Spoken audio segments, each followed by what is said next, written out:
కానీ ప్రతాప్ వరకు చేరుకోలేకపోయాడు. మా నాన్న దయ్యమై తిరుగుతున్నాడు.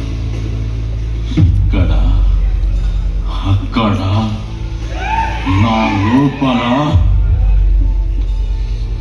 వెంటాడుతున్నాడు నన్ను.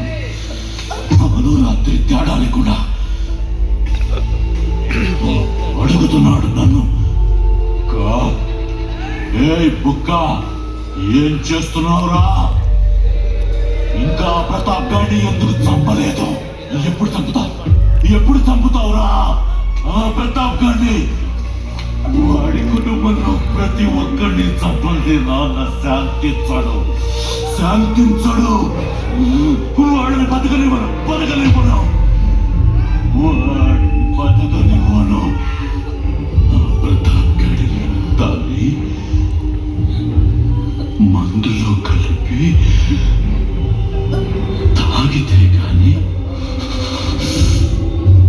నాకు నిద్ర రాదు.